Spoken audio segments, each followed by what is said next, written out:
Good morning, everyone, if you're in Australia like myself, and good evening if you're in the United States or somewhere in the Americas, and hello to you wherever you are in the world. Thanks so much for joining us here today.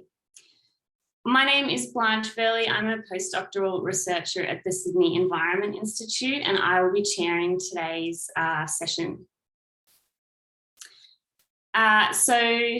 Sorry for our little late start. We're just working on the tech, and that's what happens when you leave academics in charge of the tech. So sorry for the slow start, and just bear with me as I find my notes.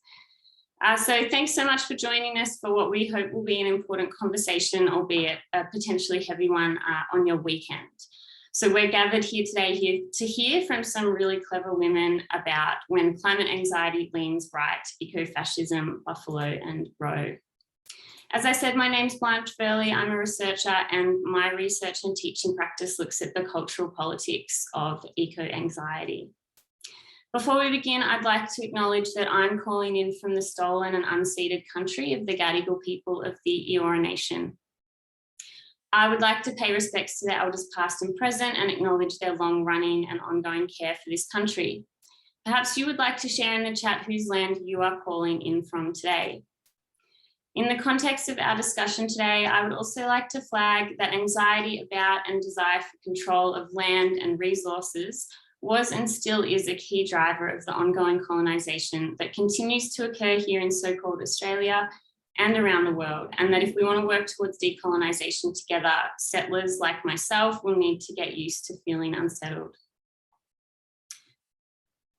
We come together in light of some truly devastating events happening in the United States. The alleged racist motivated massacre of 10 people at a supermarket in Buffalo, one really sad event amongst the daily epidemic of gun violence in the United States. And the prospect of the Supreme Court overruling Roe v. Wade, which will lead to the sudden and dramatic attack on the reproductive and healthcare rights of millions of Americans, most especially poor women and women of colour. So why have an Australian hosting this event? While the US seems the epicenter of such fascist impediments to individual rights at the moment, these are transnational concerns. The Christchurch massacre in Aotearoa, New Zealand, just 3 years ago now, where 51 people were killed across 2 mosques, was perpetrated by an Australian citizen. His eco-fascist manifesto inspired and was copied by the Buffalo shooter. At the same time, we know that rates of what is being called climate anxiety are rising around the world, especially among young people. And as Adrian Matai writes, fascism, including eco-fascism, is an anxious ideology. So with all of these issues in mind, we're here to ask some really difficult questions about how concern about the environment might connect to desires to control others and to violence. So we're going to ask questions like whether and how we can communicate the severity of the ecological predicament we're in while trying to ensure that this message doesn't end in climate doomism, neither the passive, the self-harming, or the hateful. So I'd like to now introduce our panel of speakers, and I'll invite them to turn their cameras on so you can see their beautiful faces. Our first speaker will be Dr. Betsy Hartman, who's Professor Emerita of Development Studies at Hampshire College in Amherst, Massachusetts. Is that right? MA, Massachusetts? Yeah, sorry. She's the author of Reproductive Rights and Wrongs, The Global Politics of Population Control, and The America Syndrome, Apocalypse, War, and Our Call to Greatness, as well as 2 novels about the far right. Her research, writing, and advocacy focus on the political nexus between population, environment, climate, migration, and security concerns, including the role of eco-fascism. Welcome, Betsy. Our second speaker will be Jade Essasa, PhD, who's an associate professor in the Department of Gender and Sexuality Studies at UC Riverside. Her work explores the intersectional impacts of climate change on women's bodies, health, rights, and reproductive justice. Her award-winning book on Infertile Ground, Population Control and Women's Rights in the Era of Climate Change was published in 2018 by New York University Press. Jade is currently writing a new book on how race and climate change related emotions are shaping the desire to have children in the midst of current climate crises. It's great to have you here, Jade. Our third speaker will be Dr. Sarah Jaquette Ray, who is Chair and Professor of Environmental Studies at Cal Poly Humboldt. I think that's California Polytechnic. Yep, great. Sorry for my lack of American shorthand knowledge. So thanks everyone for bearing with me. I should have checked this before. Sarah researches and teaches on climate justice, the environmental humanities, and climate emotions. She speaks extensively on climate justice and emotions and has written for the LA Times, the Scientific American, the Cairo Review of Global Affairs, Zocalo Public Square, and other venues. Her recent book, A Field Guide to Climate Anxiety, How to Keep Your Cool on a Warming Planet, explores the role of emotions in climate justice activism. Her 2013 book, The Ecological Other, Environmental Exclusion in American Culture, explores the environmental roots of ecofascism and green hate in the US. She's currently working on an edited collection called An Existential Toolkit for Climate Justice Educators, has developed a workshop to help groups enlist the science of emotions in environmental leadership called the Climate Wisdom Lab, and is launching a mindfulness course for climate anxiety through Pacific Mindfulness. Thanks, Sarah, for joining today. And our fourth speaker will be Rebecca Weston, LCSW and JD, who lives in the Metro New York area and is a practicing clinician and co-president of the Climate Psychology Alliance of North America. In this capacity, Rebecca organises and provides support for climate-aware mental health clinicians. She speaks frequently about the mental health impacts of the climate crisis, the varied ways in which climate mental health issues are interwoven with systems of inequity, the psychological underpinnings of climate denial, and the need to open compassionate space for people to engage their emotions and step forward into action. Today's session, thanks so much for joining us as well, Rebecca. So for everyone listening, today's session will run as follows. Each of our speakers has about 10 minutes to share some of their wisdom with us, and then we're going to go to questions. So we will need questions from you. So please use the Q&A box, which you'll find at the bottom of your screen. You can continue the conversation with us in the chat, but if you have a question and you put it there, it may get lost amongst the rest of the chat. So please use the Q&A box for questions.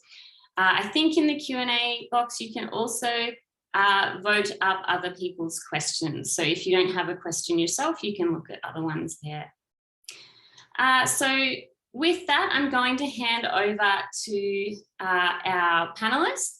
And first of all, we're going to hear from Betsy. So thanks so much, Betsy. Thank you so much. And thank you so much for all of you for organizing this.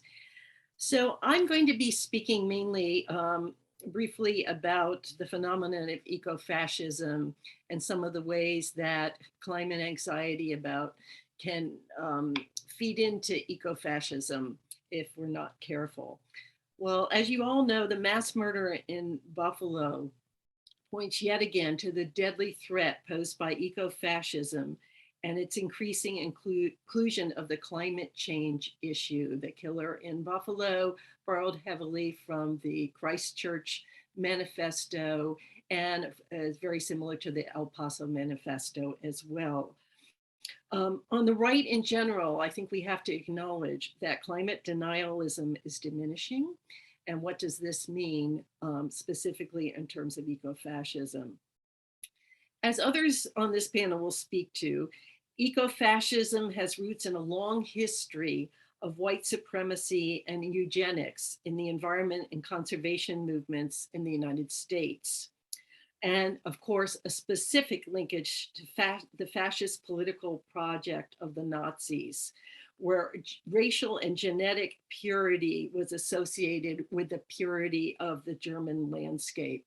And of course, as part of the Holocaust, there was forced sterilization and genocide.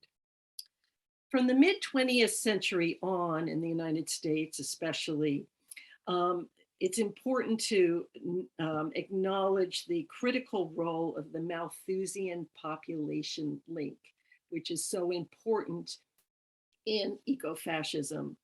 The so-called overpopulation population bomb or population bomb in the third world became not only a central preoccupation of the US environmental movement, but of American foreign policy. Um, and family planning programs were skewed because of this population control imperative toward coercive contraception and sterilization.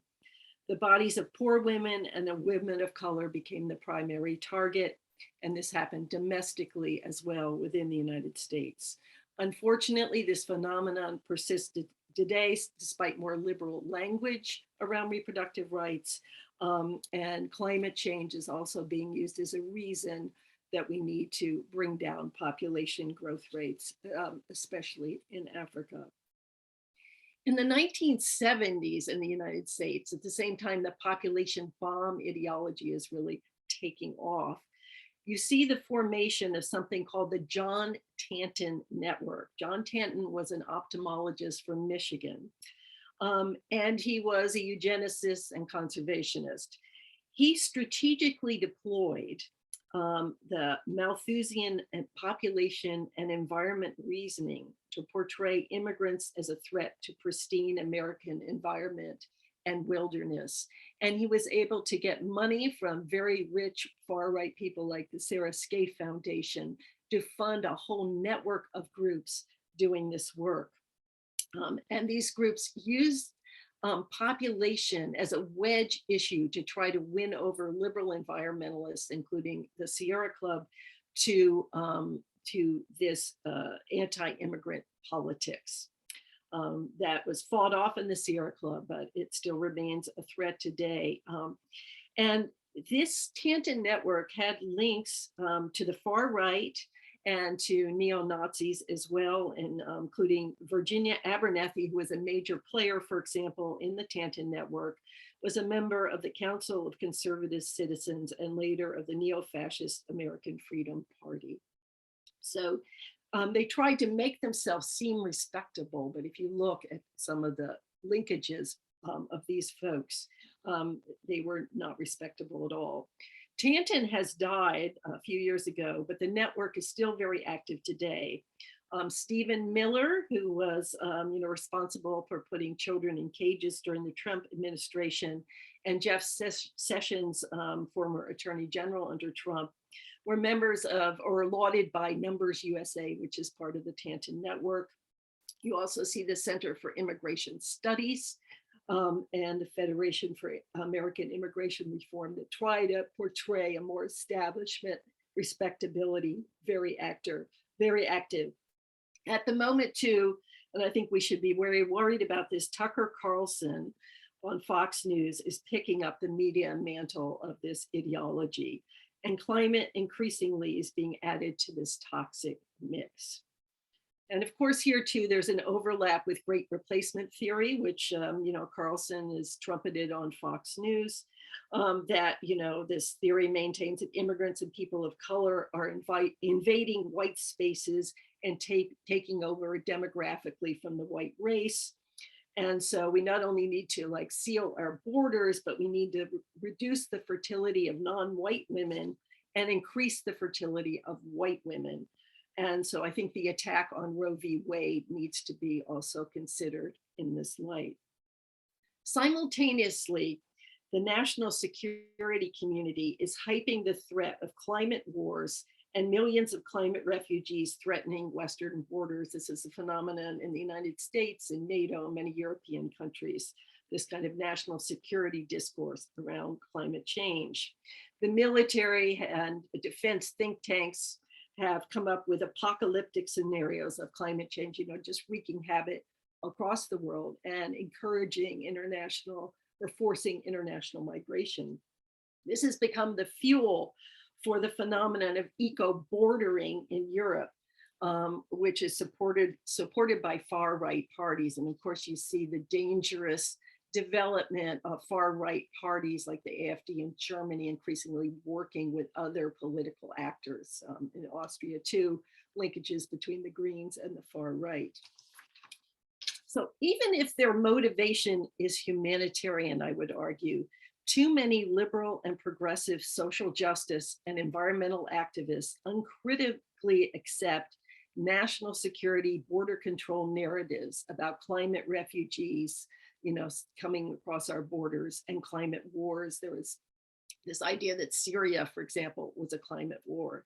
And this feeds into mounting climate anxiety. Because if you think that climate change is going to cause war and these mass migrations and it's out of control, this also feeds into kind of apocalyptic, anxious mode. So how do we prevent climate anxiety from moving right? Well, I think we need to recognize very clearly that population, the issue of population or overpopulation, is an ideological bridge to the far right. Through thorough exposure and critical debunking of Malthusian ideas generally, and as they pertain to climate change, is extremely necessary. And, many liberals, many also radicals subscribe to Malthusian ideas about population and overpopulation, are using them about, around climate change. And this is extremely dangerous, I believe. Also dangerous for women's rights. We need to resist apocalypticism about the climate. This too is an ideological bridge. The far right is known for its apocalypticism, for the expectation of a race war, a kind of cleansing race war that will, purify the nation state. And there's a theory on the far right of accelerationism, like bring it on, bring the apocalypse on, bring the battle of Armageddon on. And I think, the kind of more liberal forms of apocalypticism, they don't accept the far right version, but they can definitely feed into it. There's a kind of general cultural apocalypticism that is kind of feeding grounds for the far right. I think we need to challenge national security narratives also, and resist the militarization of the imagination and colonization of the future by defense interests when it comes to climate change. And I know initially, many people would like quote CIA reports and defense scenarios about, these liberal people would quote these things as like they were going to happen. And not looking at who is creating these scenarios, for what reasons. Do we really want to accept defense and national security scenarios? Is our view of the future? I would say no. Finally, to resist eco-fascism, we need to resist fascism in all its manifestations. We are at a political crossroads right now in this country. Many of you probably watched the TV last night, the hearings. And in many other countries too, fascism and other forms of right-wing authoritarianism threaten democracy, human rights, and civil liberties. The importance of climate activists working with other social movements to form a broad anti-fascist coalition cannot be understated. The best way I have found personally to address climate and other anxieties about the future, of which I have many, is to work collectively with others in the present against oppression and for a more just, sustainable, and peaceful world. Collective action, I think, is the way to go.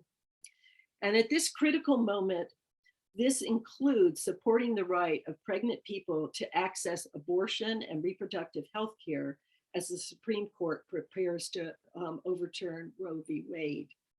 But as we know, the looming Supreme Court decision is not only about abortion.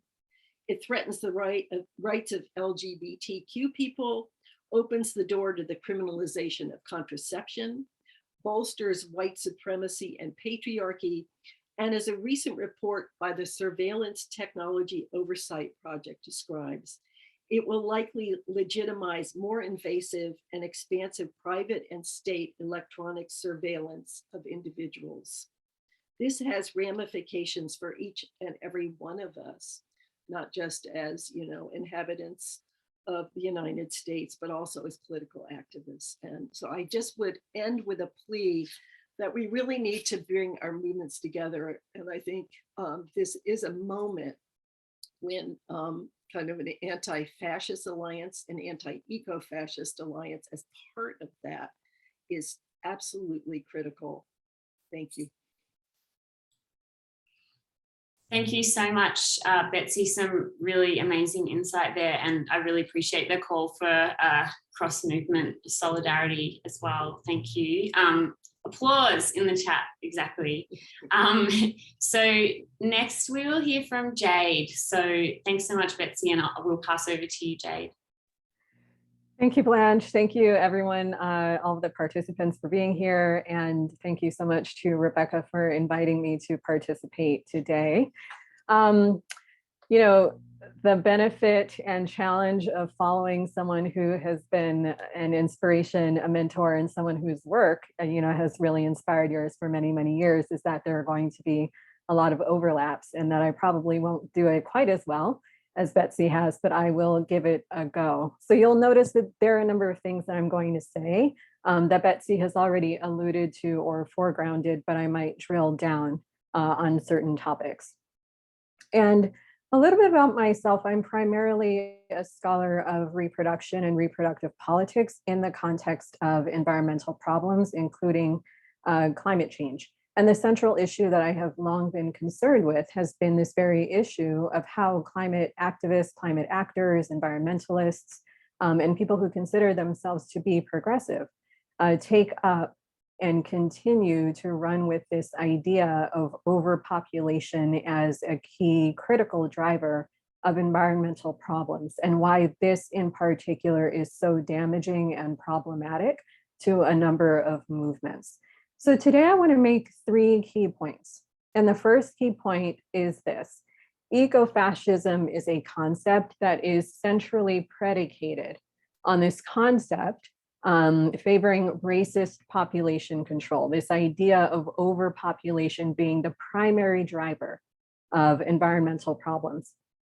But what I want to say about that is that ecofascism also stems from arguments that are central to the mainstream environmental movement and have very, very deep roots in environmental history. So the ideas about population size, growth, and its impacts on natural resources that many people in the environmental world tend to hold dear were developed a very long time ago, hundreds of years ago, in fact, by a number of people, but most vocally by Thomas Robert Malthus. Malthus was not a scientist, and he made no direct scientific observations whatsoever about how human population size and growth related to the availability of food resources.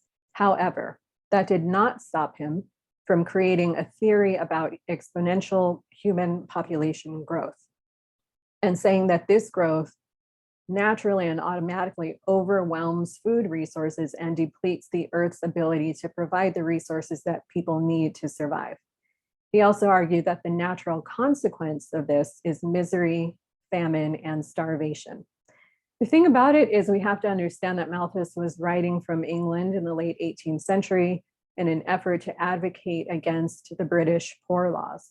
These were laws that were used to provide cash or food to the aging, the disabled, and the poor. And he felt that this money was misspent because there were too many poor people having too many children, and that if these children received government welfare payments, that they would be lazy and live a life of vice. Malthus believed that there were fundamental moral differences between the poor and the non-poor, and that the poor were predisposed, again, to vice and laziness. So his theory of population control was one that he argued was scientific, that it was the natural law of God, that human beings grow exponentially, that food resources do not, and that human growth will overwhelm the Earth's ability to provide us food. And the solution to this, that he argued, was not to necessarily intervene on birth rates through population control, but to rather let poor people die of misery and starvation. Now, his ideas have been taken up throughout history, maybe not so explicitly on that point of misery and starvation. But here in the US at the turn of the 20th century, President Theodore Roosevelt took these Malthusian ideas, united them with explicitly racist ideas about eugenics, and tied them to the health and vitality of this nation. He was a big proponent of conservation, the development of national parks and forests, protected wilderness areas, monuments, bird sanctuaries, and wildlife refuges. He was also a very vocal proponent of eugenics, the pseudoscientific idea that social and moral traits and characteristics are genetically based and transmitted through inheritance. In a 1902 letter, he wrote of, quote, "What is fundamentally infinitely more important than any other question in this country, that is the question of race suicide, complete or partial." And he was talking about slow birth rates among white Protestant people relative to other groups, particularly immigrants. So he put forth a solution of marriage and abundant children among white Protestant Americans. And in 1905, he wrote in a speech to the National Congress of Mothers, white mothers, that, quote, "If the average family in which there are children contained only 2 children, the nation as a whole would decrease in population so rapidly that in 2 or 3 generations, it would very deservedly be on the point of extinction." He then said, "A race that practiced such doctrine, that is, a race that practiced race suicide, would thereby conclusively show that it was unfit to exist."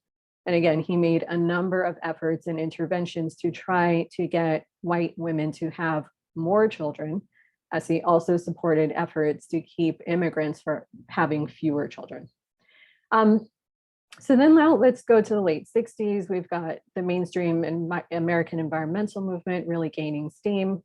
There were a number of proponents of population control that were very vocal in that movement, none quite so popular or well-known as Paul Ehrlich, Stanford biologist who wrote The Population Bomb, published in 1968, a neo-Malthusian tract that advocates population control in every country on Earth. In the global South, he called for the reduction of human numbers. In the global North, he called for a rapid reduction of resource consumption and a shift in the use of polluting technologies. But in any case, Ehrlich's central argument, one that continues to pervade the mainstream environmental movement to this day, is the notion that this is a biological problem of human numbers rather than a social, political, and economic problem of what people do. So it's not just what individual people do, of course, it's about what institutions do, governments, militaries, and corporations, for example. The thing about it is that focusing on how many babies people have and trying to control those numbers is a way of letting these powerful institutional actors off the hook, which is very dangerous given that, for example, as of 2017, the US Department of Defense alone, with its 585,000 facilities around the world, was responsible for more greenhouse gas emissions than some entire nations, including Sweden and Portugal. Equally important is the fact that our birth rate in the United States is in an 80-year decline. 2019 figures for American birth rates were the second lowest recorded since 1790, the first year American birth rates began to be tracked. So as these birth rates have come down for decades, greenhouse gas emissions have steadily increased. So this logic of more people or population growth leading to increased greenhouse gas emissions is factually inaccurate. Also, industrialized nations around the world have been trying to increase their birth rates for decades now in an effort to boost economies and support aging pensioners. So again, overpopulation is not a primary cause of environmental problems. It is, however, a very common and very commonly recirculated discourse that has found its way into mainstream environmental movements and really needs to go. Second point, these unhelpful narratives about overpopulation support and justify population control interventions. This is an inherently abusive set of interventions that curtail the rights of women, people of color, the poor, queer and trans people, and other marginalized communities. And population control includes efforts to both remove a person's or a group's bodily reproductive autonomy through coerced sterilization or unethical medical procedures, and the withholding of reproductive health care. It also includes efforts to promote forced births by removing the ability to access contraception and abortion. It also includes selective immigration policies designed to target groups from particular countries that are deemed undesirable for migration. A lot of well-meaning people, as Betsy said, support the idea of overpopulation as a problem by arguing that the best way to address it is to help people voluntarily avoid pregnancy or having children. However, in reality, coercive population control is alive and well today. In September 2020, Dawn Wooten, a nurse at an ICE, an immigration control detention center in Georgia, blew the whistle on unethical practices at the center. She reported a high rate of hysterectomies, permanent sterilization procedures that were being performed on Spanish-speaking immigrants, most of whom appeared to not understand why they had undergone the procedure, much less given their consent. When she was interviewed about the doctor who performed the surgeries, Wooten said, quote, "Everybody he sees has a hysterectomy, just about everybody. That's his specialty. He's the uterus collector." So this is not the only recent example of forced or coerced sterilization. Here in California, where I live, an investigative report revealed that between 2006 and 2010, at least 148 pregnant women underwent tubal ligations or had their tubes tied shortly after giving birth while incarcerated in California state prisons. Most of them were Black or Latina and did not provide informed consent. A follow-up investigation found that 1,400 sterilizations had taken place in our state prisons between 1997 and 2013, again, without proper informed consent. Doctors were found to have received state funds to pay for these procedures, which were not medically necessary. They were irreversible. And in many cases, they were performed based on the perception that these were return inmates who were a general drain on state resources, back to Malthus's ideas. Population control is also at the heart of the new laws in Texas and Oklahoma and the impending nationwide loss of reproductive bodily autonomy. In September of last year, you may know, Texas passed the nation's most restrictive abortion law at that time. Which outlawed all procedures from the time a fetal heartbeat is detectable, usually around 6 weeks. Not to be outdone, however, Oklahoma last month signed into law now the nation's strictest abortion ban, which bans any abortion from the stage of fertilization and allows private citizens to sue abortion providers who knowingly perform such a procedure on a pregnant person.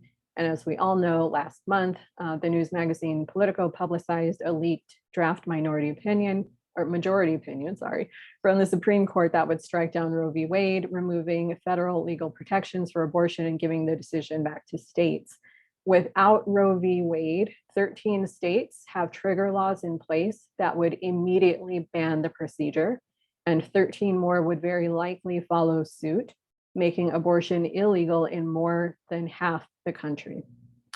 Okay, final point, point 3. The answer to environmental and climate problems is environmental and climate justice, the equitable distribution of environmental benefits and burdens, and the just allocation of responsibilities and resources to deal with climate change.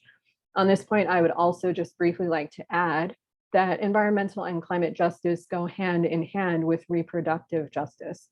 Reproductive justice is a social movement. It fights for the ability to not have unwanted children through access to contraception and abortion, to also have wanted children free from coerced sterilization and unethical medical experiments, and also to raise the children that we do have in safe and sustainable environments where they can thrive. Reproductive justice is the anti-overpopulation approach. It's the anti-population control approach. And it is the only comprehensive social movement that truly fights for full reproductive bodily autonomy in all regards, specifically in response to policies that are racist and anti-poor. Okay, thank you for listening. I'll turn it over to Sarah. Thanks so much, Jade.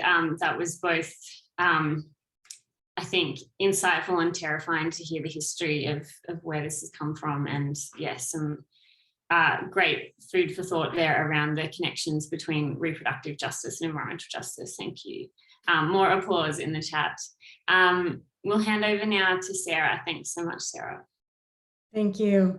Thanks, Jade, Betsy. I just feel my mind is exploding and to be in the same room with you all. Betsy's work on green hate was a huge influence for me writing my first book, which was my dissertation. When I discovered your work, Betsy, my dissertation just sort of wrote itself. So thank you for that. I'm honored to share this space with you. And I want to just acknowledge that I'm coming to you from Arcata, California, which is Wiyot territory, and it's a really beautiful warm day. So I'm loving it. And I want to mention a little bit that I noticed that April Anson is also in the audience today, and I want to mention that April Anson has done a fantastic zine on ecofascism. I recommend you look up the Anti-Creep Collective, which April and her colleagues have been producing. And if you want a teaching resource for dealing with ecofascism, I highly recommend it. It's a fantastic intervention to really get straight to these points, especially for people who are working with undergrads. So there's a common assumption that climate change is a left-wing progressive issue, and I'm piggybacking on a lot of what's been said here. But this is kind of my first point. The dominant discussion about how climate change is a partisan issue often puts climate change in a bucket with things like gay marriage, abortion rights, and other progressive politics. We see these signs on people's yards, and I love them, right? You know, I believe in science. I believe that Black Lives Matter. I believe that climate change is real. It sort of gives us this assumption that climate change politics is sort of a partisan issue in the progressive camp. And Republicans are seen as climate deniers, or at best, they're dismissive. If we think about the 6 Americas that the Yale Climate Communications Center puts out, and this sort of clean divide between with climate change being a partisan issue is a dominant way climate change is thought of in the US context. Notwithstanding the tight relationship between the fossil fuel industry and the GOP, the genuine need for climate change to be bipartisan in order for us to achieve faster action, there is much less discussed about the nefarious ways that climate change is already a right-wing issue. And people who are studying this, like the people in this room, are aware of this, but I think that the dominant discussion about climate change, people think that stuff like what happened in Buffalo or Christchurch, El Paso is sort of a one-off weird action, but it draws on this larger history that both Betsy and Jade have been talking about. And I want to explore a little bit more too. So the first point that I'm trying to make is that it's dangerous to assume that climate change is only ever a progressive issue. And while we work on getting the fossil fuel industry out of Republican politics, we also need to work on making sure that the far right doesn't take up the mantle of climate change as a strategy to advance white supremacy, sort of like a Trojan horse to bring through xenophobia, make ecofascism all the more palatable. And Betsy talked about the lilies. I think there's some nuances of how this goes on, and it's not all just one way that this works. So the second point I want to make is that early ecological scientists in the US were also eugenicists and white supremacists, as Jade and Betsy have talked about. This slaughter of 10 people, almost all Black in Buffalo, extends a robust legacy of racial genocide built on environmental claims. The records show that 19th century ecologists and nature defenders, like the sort of grandfather of ecology, Ernst Haeckel, the grandfather of sustainable stewardship of forests, Gifford Pinchot, Teddy Roosevelt's already been mentioned, but even folks like John Muir and Ralph Waldo Emerson, the sort of untouchable, beloved grandfathers of the environmental movement, believed that industrialization's threats to nature were also threats to national identity. These two things went hand in hand. While advocating to protect natural resources, they simultaneously ramped up progressive era immigration laws and eugenics policies, colluding with white supremacists to ensure that limited resources would be saved for the people with the right genes. So this was using, as already mentioned about Malthus, but Malthus influenced none other than Charles Darwin, whose ideas were taken up sort of out of context in this sort of scientific racism or social Darwinism of the mid-19th century to justify a kind of survival of the fittest approach to resource access. So they believed science and predetermination was on their side. And Jade mentioned this, those who were in power deserved to be in power because they had good genes, and that's why they were in power, this sort of tautological logic. And according to this twisted view of evolution, limited resources should be preserved for them and only them, and also space. And this ties into later what would become in Nazi ideology, Lebensraum, or living space. And I'll mention that in a minute. So the next point I want to make is that this is directly related to population control, as Jade just outlined. In this logic, population control became an ecological imperative.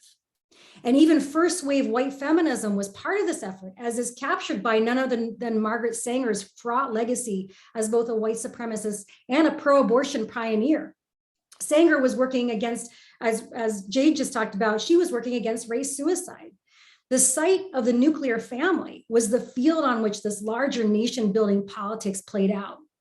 And French theorist Michel Foucault described this as a kind of biopolitics, where the pursuit of genetic purity becomes an essential strategy of national identity, economic growth, and survival. And I think the fantastic quotes, the disturbing quotes that from Teddy Roosevelt and others that Jade discussed about worrying about extinction, this kind of frenzied early eco-anxiety, if you will, how it manifests in reproductive control. In the US, who gets to reproduce, who gets access to resources, the protection of wilderness, the building of a post-frontier American national identity, and the burgeoning science of ecology become increasingly tangled from the time of Thomas Malthus writing at the end of the 18th century through the progressive era and beyond. So this is really a place where these ideas are getting their most fertile discussion and airtime in as Betsy pointed out, in politics, in geopolitics. So although Americans would like to think that the Holocaust is a crazy thing that would never happen in the US, 1930s Nazi ideology of blood and soil, of preserving resources and Lebensraum or living room for the genetically superior, and the use of social Darwinism to justify eugenics and genocide, all draw on American models espoused by Charles Davenport, Roosevelt, and others. So the point here is that eco-fascism has strong roots in American history. It's not a radical fringe thing.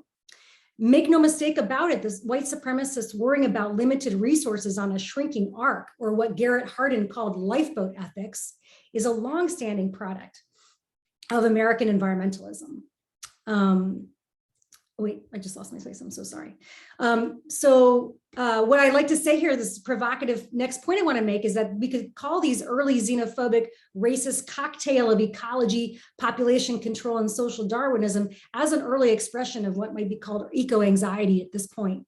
And that leads me to my fourth point. Big emotions about environmental threats can translate into action to protect the environment. Yes, of course, that's what we all hope. And that's what I spend a lot of my time talking to people about. How do we make sure that happens? But sometimes, more often than is talked about in dominant discourse and dominant environmentalism, those actions to protect the environment sometimes are thought to need to include violence against people perceived to be threats to nature or to the dominant group's access to the shrinking resources. And this goes to Betsy's point about anxiety about shrinking resources.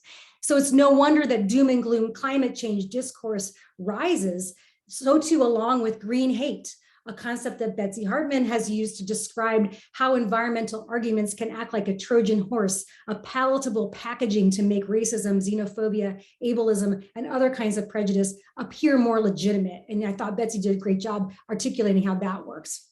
Those forms of prejudice and violence can seem more acceptable when they're justified by nature itself, rather than as seen as a sign of moral failure or evilness, right?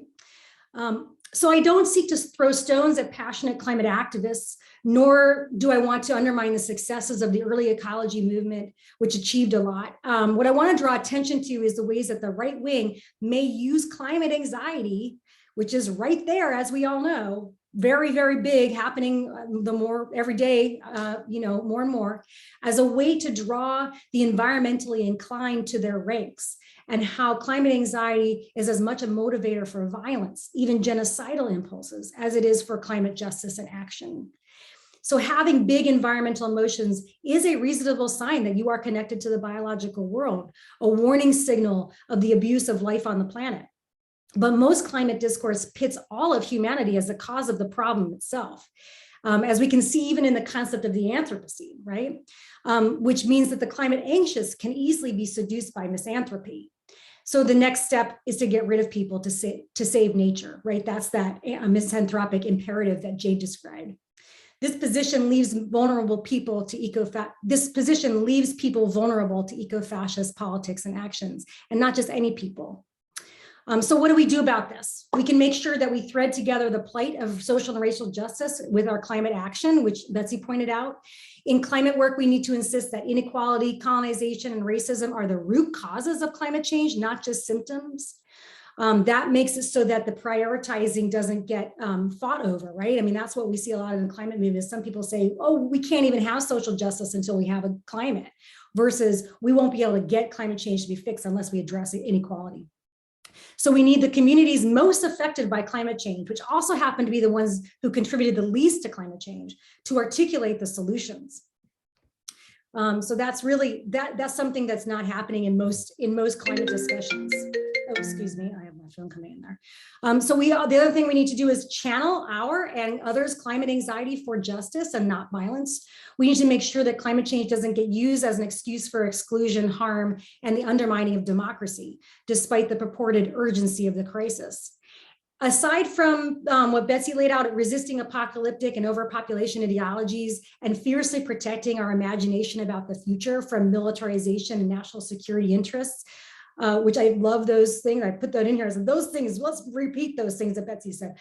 We must also make sure that climate action links with these other movements and efforts with a two-pronged approach. First, enlist as many of the climate anxious as we can in the fight for climate justice so their worries don't find refuge in the far right.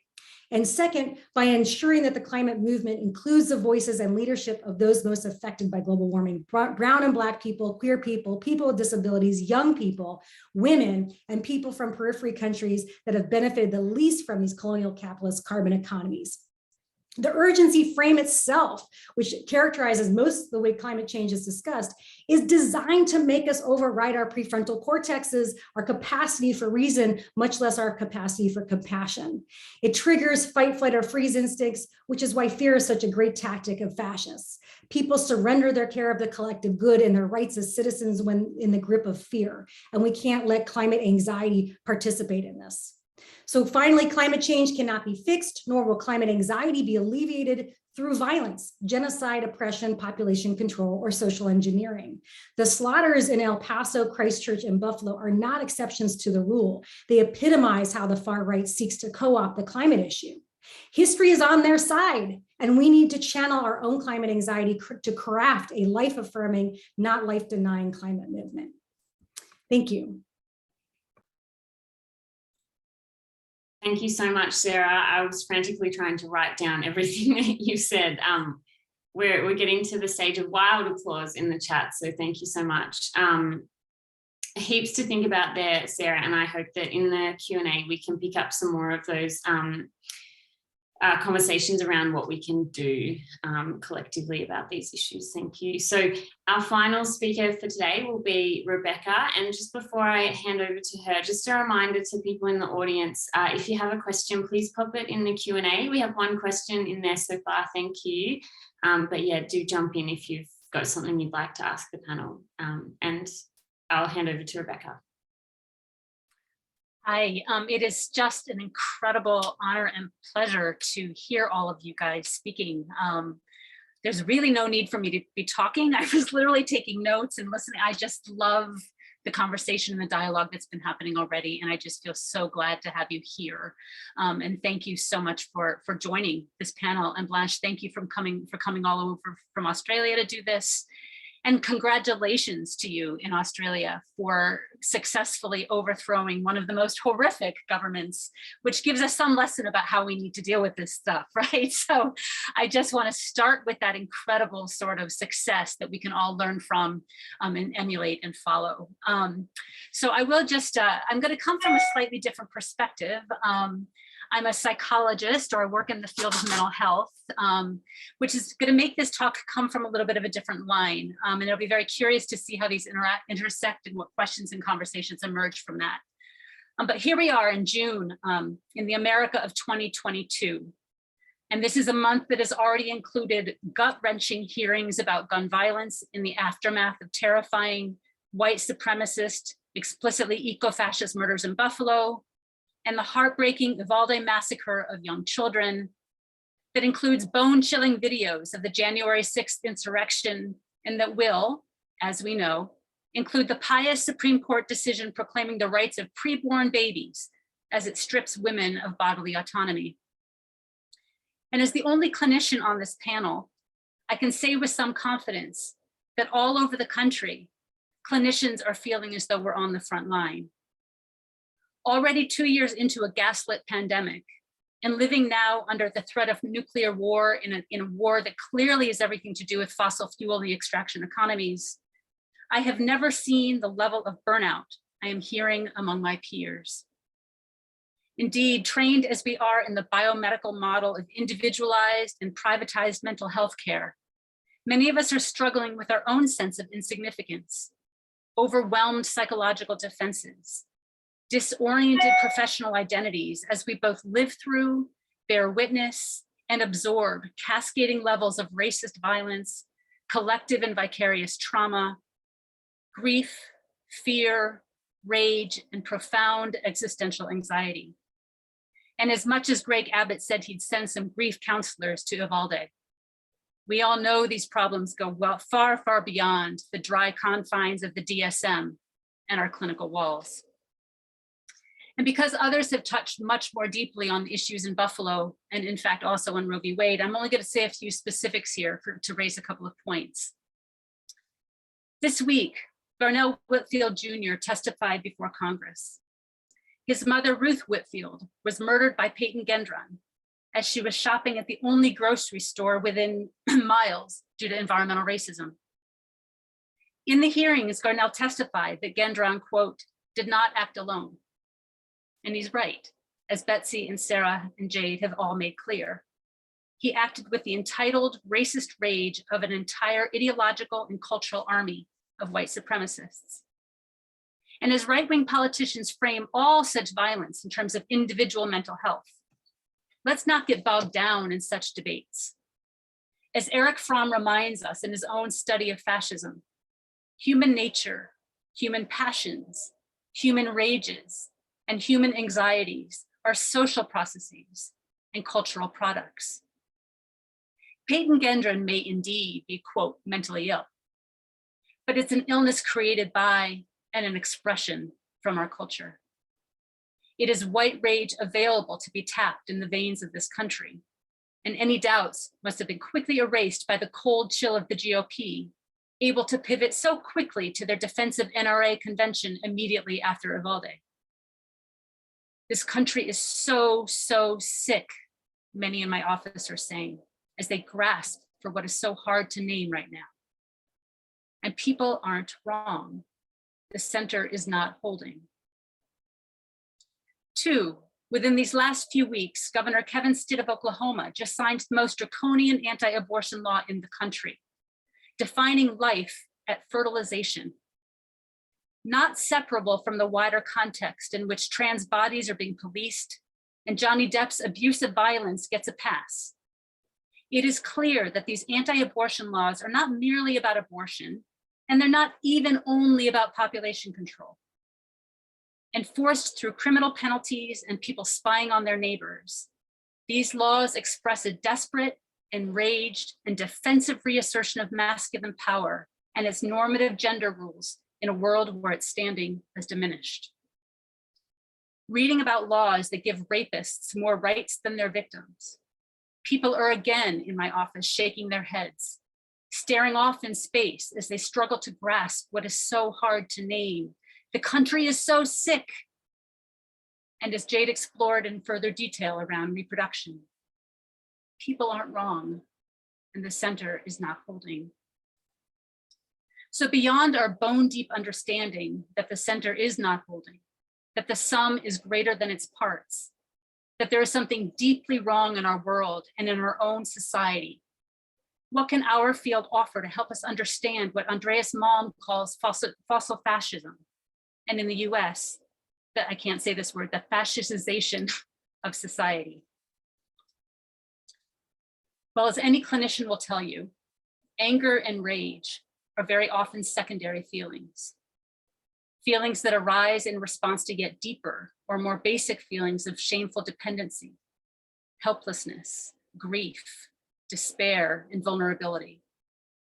And as much as we may not want to look at such feelings and those who are now causing such tremendous destruction, We need to understand them. We do not have the luxury to ignore them.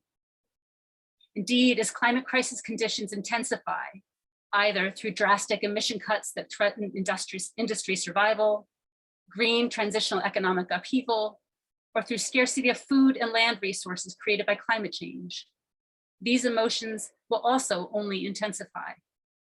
We need to figure out how to deal with it. So how do we approach it? How do we make sense of it? Why are people gravitating to these ideas that have been so explained and explored in this panel? First, we recognize the anguish of felt insignificance. In trying to understand the sadomasochistic rise of Nazism in a previously democratic and free society, Erich Fromm explored the profound psychological contradictions of modern capitalism. On the one hand, capitalism enables humans to individuate out of previously embedded and fixed identities, values, and social relationships.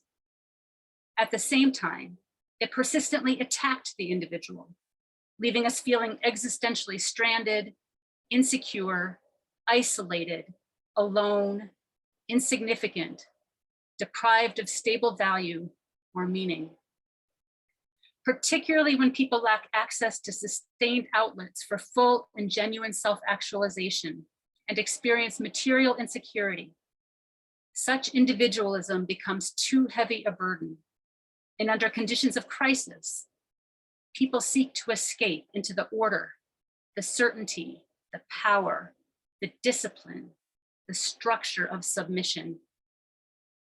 Indeed, in the ironic turn of phrase, Fromm describes authoritarianism as an escape from freedom.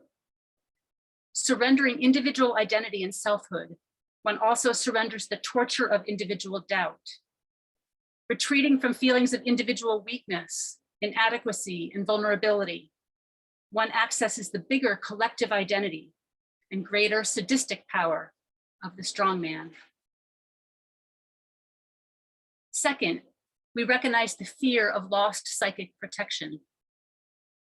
In her work on neoliberal exceptionalism, Sally Weintraub explores the hyper-commodification and psychological exceptionalism of advanced Western capitalism.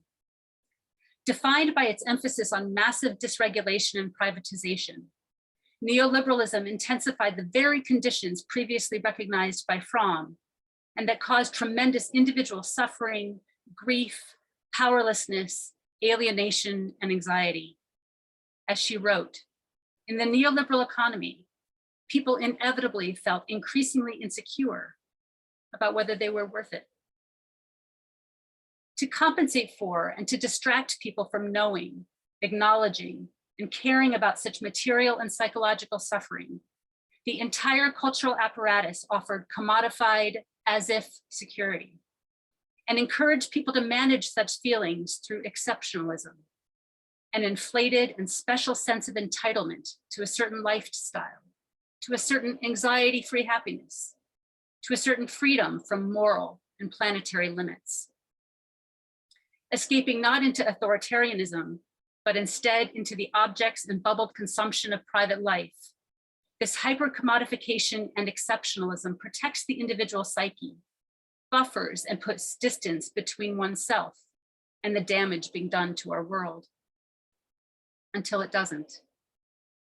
And as the bubble bursts, and as the insecurity seeps in, people don't automatically shed such entitled thinking as we've learned, but instead they double down in what Sally Weintraub calls archism. I am entitled to be saved and entitled to have a world as I want it saved for me. Thus, while Elon Musk looks to Mars, others may get pulled into a fortress mentality, be seduced by idioms of politics organized by society and soothed by powerful leaders, gatedness and entitlement and exceptionalism. And finally, we recognize the terror in lost identity. Where Fromm helps us understand the anguish of capitalism and Weintraub hones in specifically on neoliberal exceptionalism, Kara Daggett brings us to right to the edge, to the catastrophic convergence between climate change, a threatened fossil fuel system, and an increasingly fragile Western hypermasculinity. With astonishing precision, Daggett explores more precisely the exceptionalism and entitlement of MAGA, petro-nostalgia, and fossil fuel use as a violent compensation for the anxieties of both gender and climate trouble.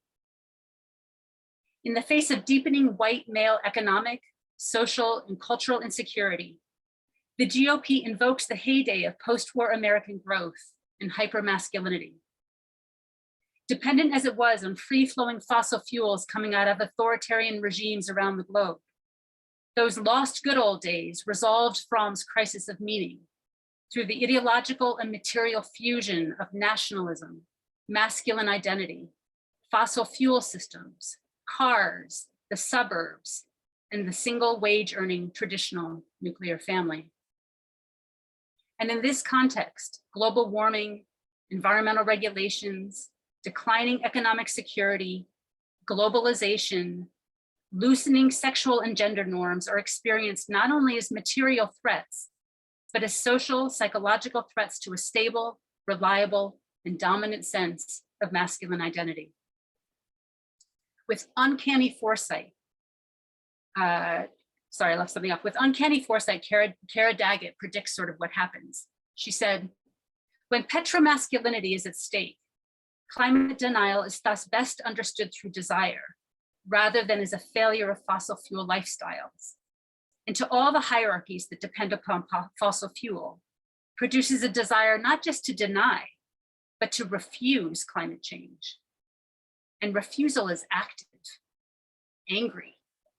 It demands struggle.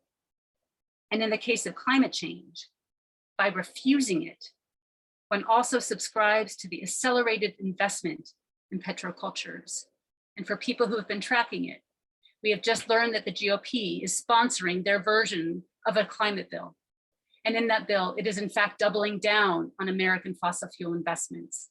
It is doing precisely the opposite, quote unquote, of the science, and appeasing, in fact, this extremely alienated, extremely rageful white male masculinity.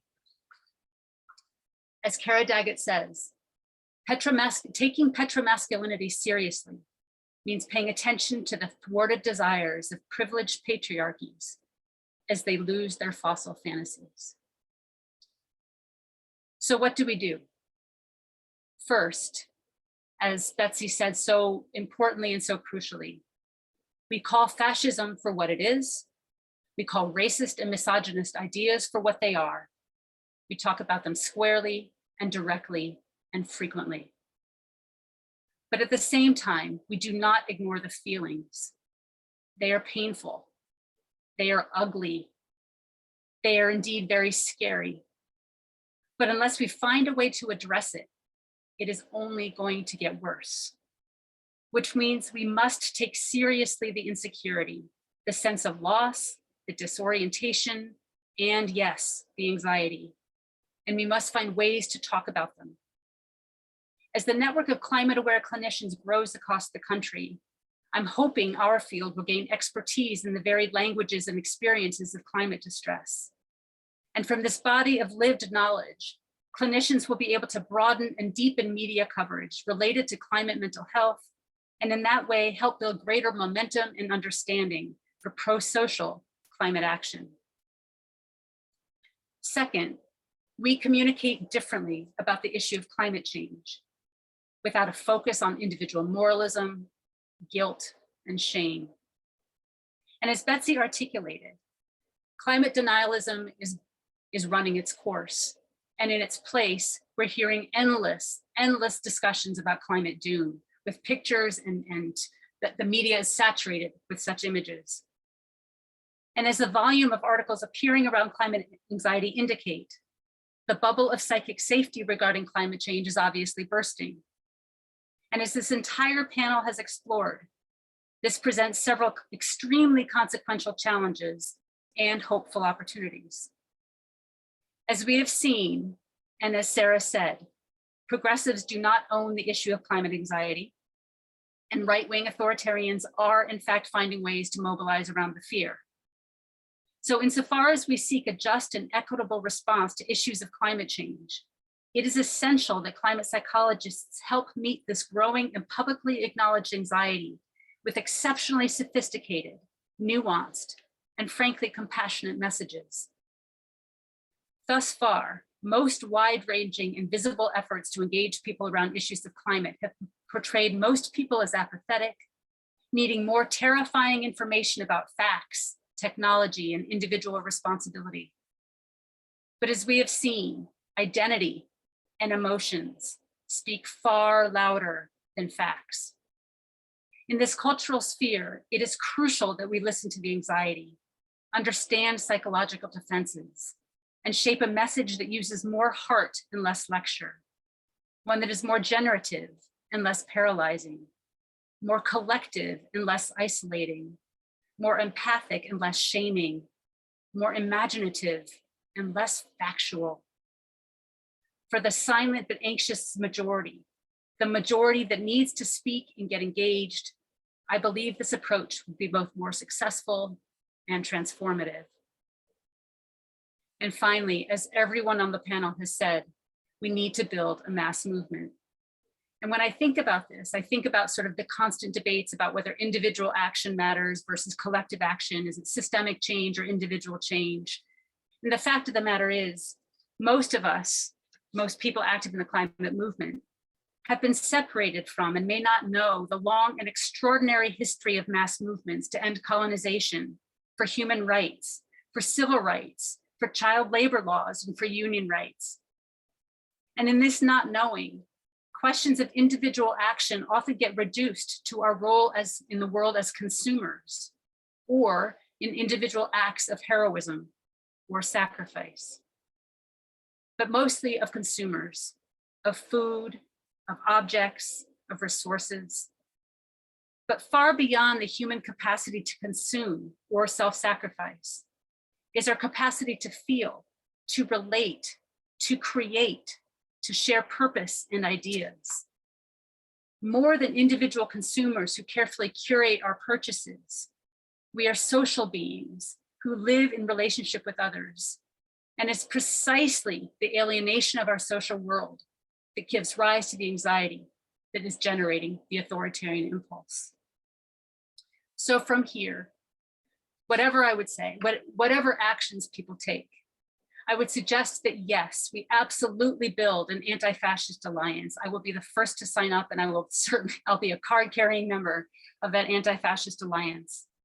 But we also need to build a multiracial, multilingual movement that is based on relationship, based on delivering absolute policies and redistributive economics, that it's not just about ideas, but actually political and economic and social change. And from here, I want to just look a little bit at the one bright spot that's happening in the United States, and that's the union movement that's starting to grow.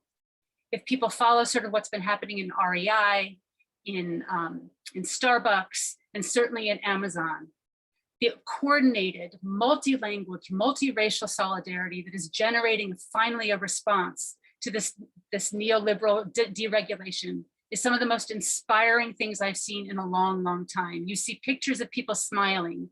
You hear about the way they've organized. They organize in techno-free sort of zones. They use TikTok. It's pretty extraordinary. I'm starting to get a little bit, my voice is starting to hurt. So my point being is that instead of thinking about action in terms of commodities, in terms of consumers, we actually address the anxiety. We address the need for material security. We address the longing for identity and belonging, and create a social and political movement that gives people a sense that they matter and that they're valued. Thank you. Thanks so much, Rebecca. It's so fantastic. Just as I'm listening to you speaking, thinking how important it is to be having, climate psychologists and clinicians like yourself in conversations with people like, cultural theorists and political scientists and things so that we're addressing these issues holistically. There's one question in the chat: will the recording be available publicly after the event? Yeah, we will. We have recorded it and we will send it out to everyone who's registered. So thanks for asking. So where I am, it is 10:13 a.m. We're going to take questions from the audience, thanks to people who've put them in the chat. We'll do that till what is 1/2 my time, so 17 minutes, and then we'll wrap up and let you go about your lives. Thanks again so much for tuning in. So I'm going to start with one question in the chat, which is one that I also had. And so this is around, I'll read the question out. Do you have any tips for creating and facilitating dialogue with others around these polarizing issues? And do you know of resources or strategies for us to actively begin to bridge the divide? And so that relates, I guess, to one of my questions that I had, which was, increasingly we live in such tight bubbles where we all think the same as the people that we hang out with. And a lot of the work that I know many of us and many people around the globe are doing on climate anxiety to help people work through those feelings of grief and distress in productive ways tends to be taken up by people who probably already have fairly progressive values and are pretty emotionally self-reflective already. So how do we do this kind of cultural, emotional, political work with people that we don't tend to have access to or connections with already? I think that to me is kind of the crux of where we go forward. So I'll let anyone jump in on that. Just feel free to unmute and if you have thoughts.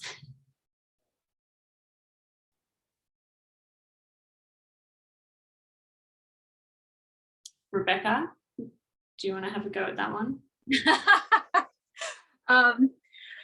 Yes, and here I want to sort of take a page out of Catherine Hayhoe's thinking, which is that we need to make sure that when we talk to people, we find some place to identify with them, and that if we can't, we don't.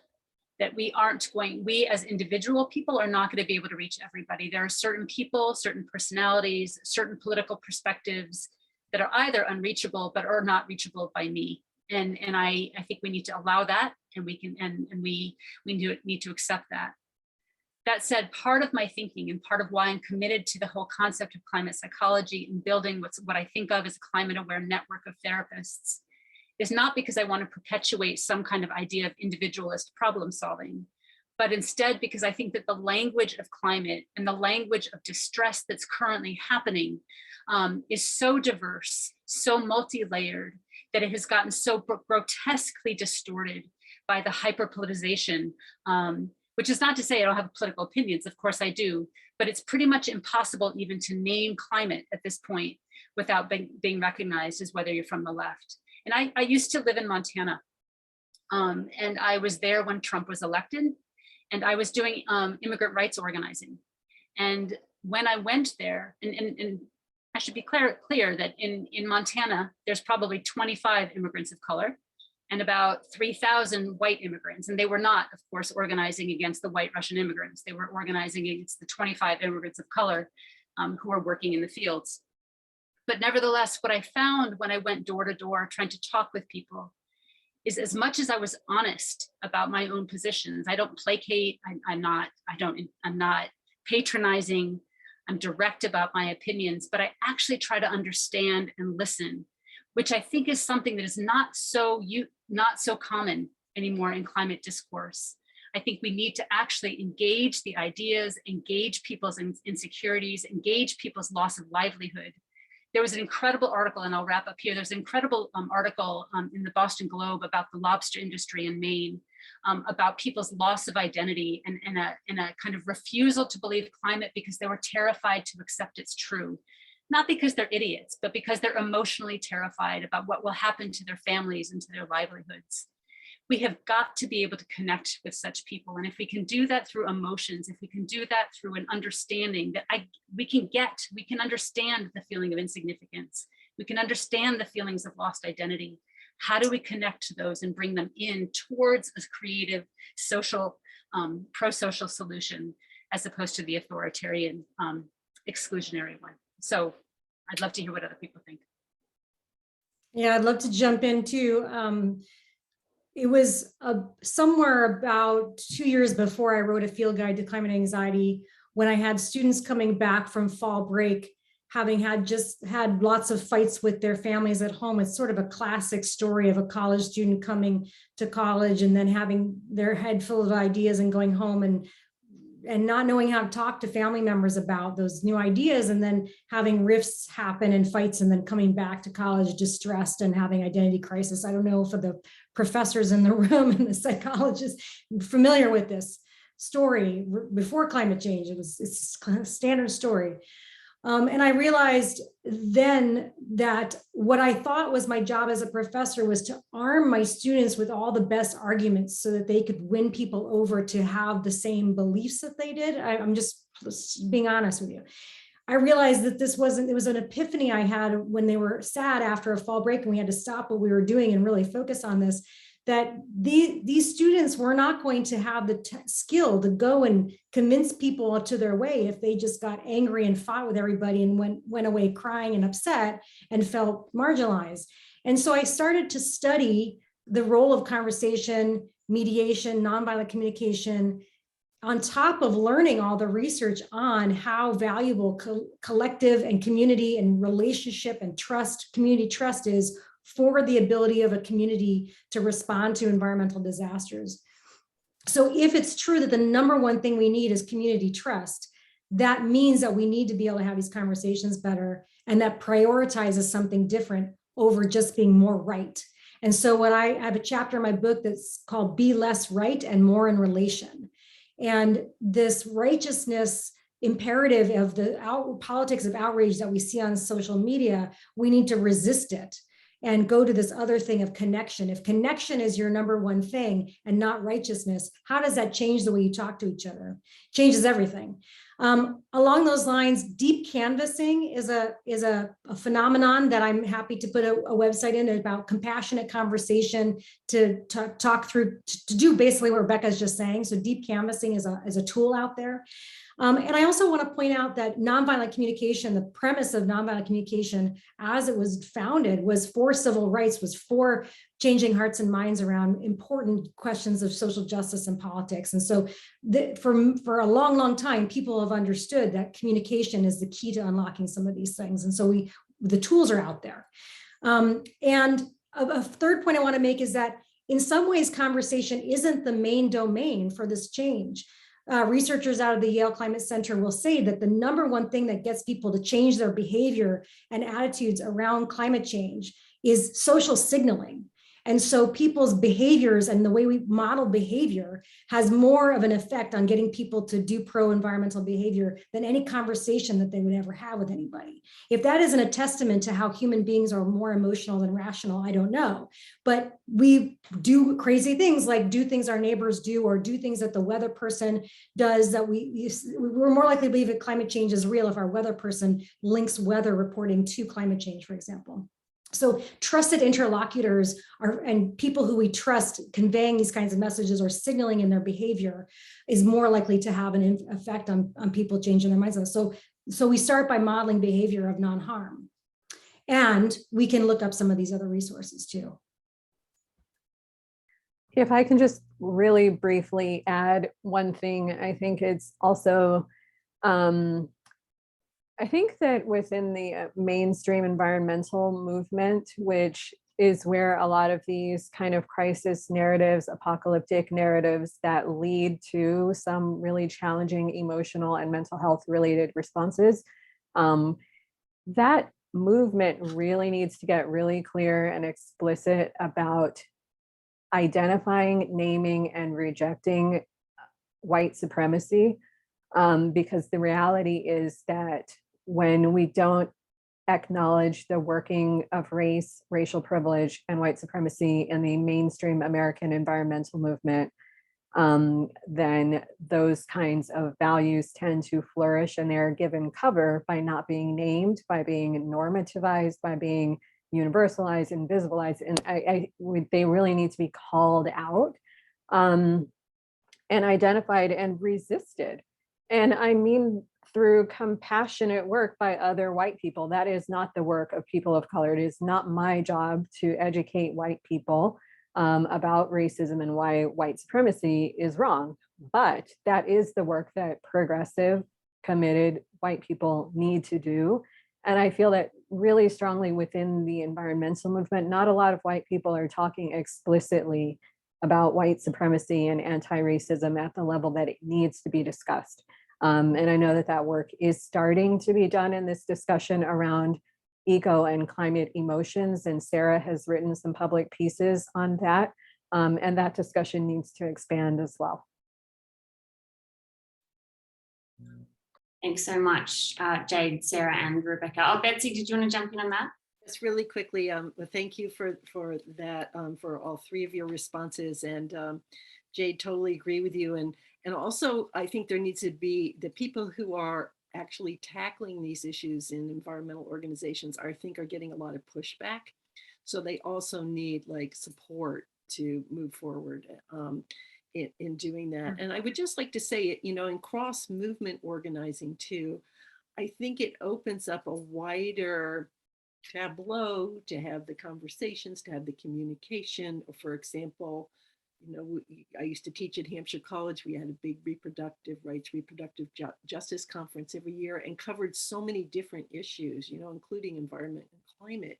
And it was a way to bring many more people into the conversation about climate or bring the climate people into the conversation about reproductive justice.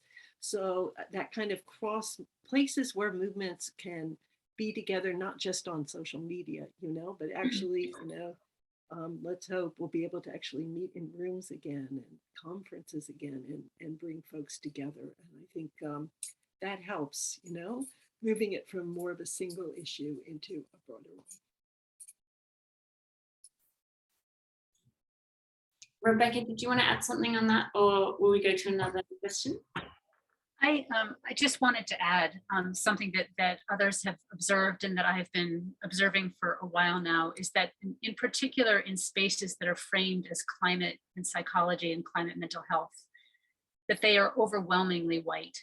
And that's such a serious problem in so many different ways. And it is absolutely not remotely related to who's invested, who's impacted, or who's active on these issues, but instead how things are getting framed and how anxiety is getting named. And so I would reference all of the things that both Jade and Sarah were already talking about and then some.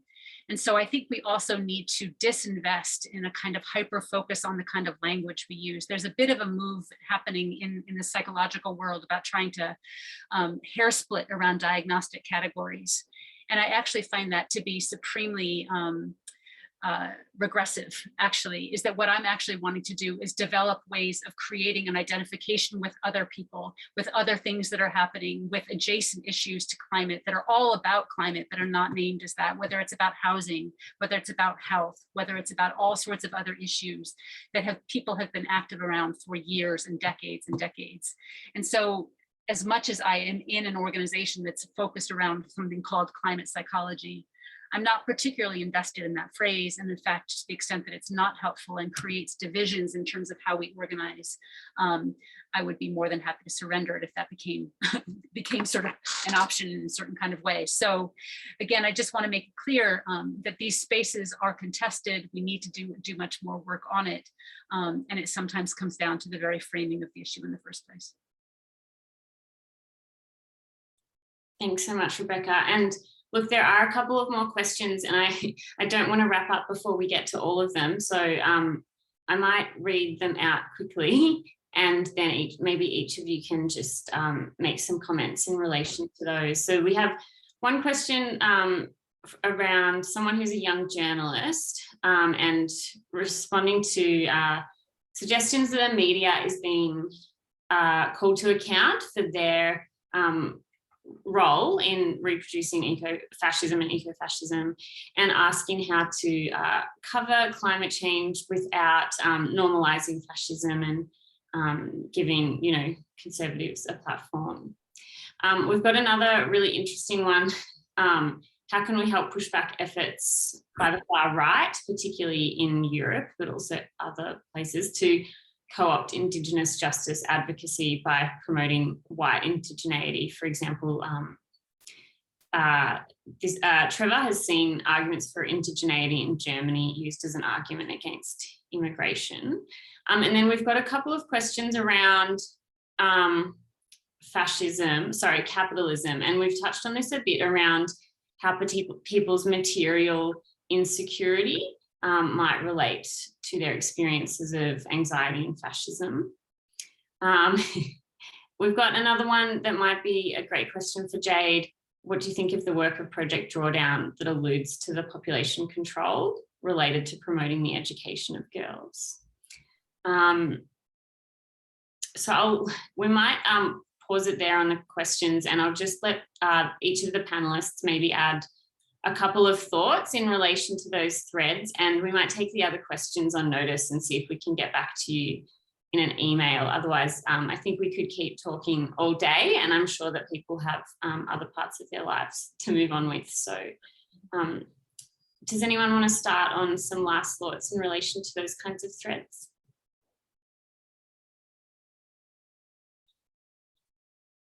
I really want to hear Jade's answer to the question about Project Drawdown. Am I allowed to vote that question up? You know, I'll use this as my closing comment. There are always ways in which moderate, centrist, or even right-leaning groups and efforts co-opt approaches that have been put forward by those that are advocating more progressive change. So for decades, there has been research that has shown that better access to formal education and access to income generating opportunities outside of the household leads to women having fewer children, which over time slows population growth. That is not an argument for an instrumentalist approach to girls' education or women's income generating opportunities to slow population growth.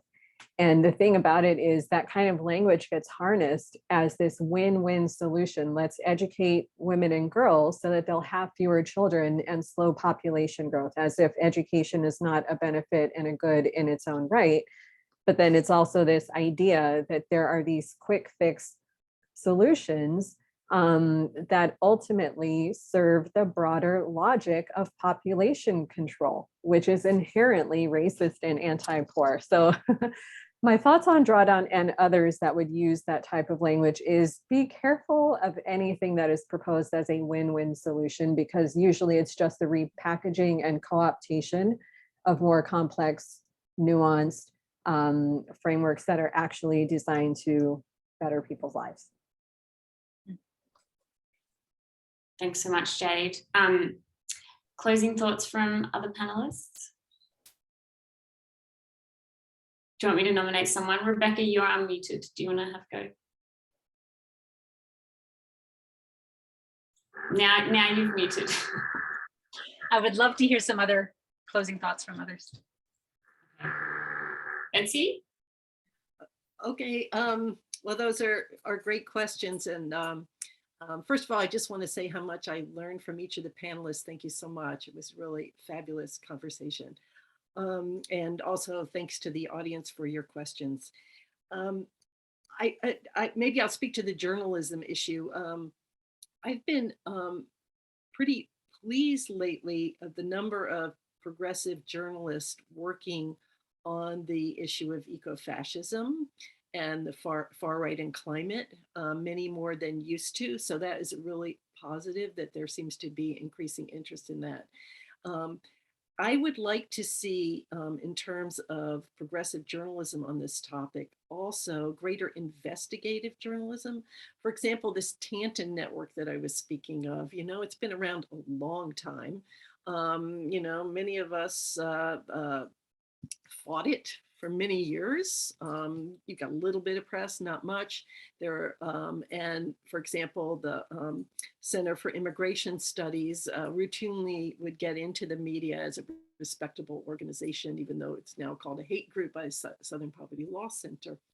I think we need to look where the money is coming from in terms of, is the Tanton network alive and well? Where's the money coming from? Which right-wing funders are funding it, or other pseudo right-wing environmental groups, anti-immigrant groups.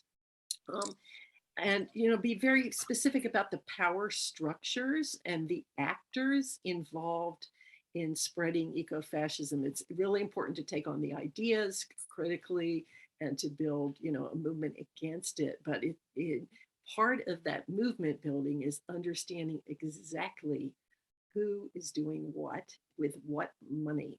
And I find that partly that takes an investment on the part of newspapers and magazines to fund journalists to be able to do that work. And I know that's getting harder and harder. So I just put a plea that we need to do more of that work, and people who are perhaps, in the academy and are able to do some of that work as part of their job can then feed that into journalists or work with journalists. I mean, there are ways that we can work together, I think, to bring greater exposure and also to look very importantly at the links between US ecofascism and European ecofascism. And, there are, the right is starting to organize across borders has been for a long time, but to look at those links as well and to chart them very specifically so people are aware of what's going on. Thanks so much, Betsy. Sarah, last thoughts before we wrap up? Yeah, I think what Betsy's comments just made me think is that the representation of the climate debate as being about people who are, believers versus deniers in these binary categories, which social media reproduces, most journalism reproduces, is kind of like, we've had two sides of the story that we're going to put on this news show right now. That there's a huge swath of people, in fact, in the middle of these binaries and all kinds of other categories. And just because somebody says the word climate change doesn't mean that they're on side, right? I mean, I think we need to generally cultivate a healthy cynicism, which environmental justice movement has long had a healthy cynicism about any mention of the environment without a critical analysis of race and justice.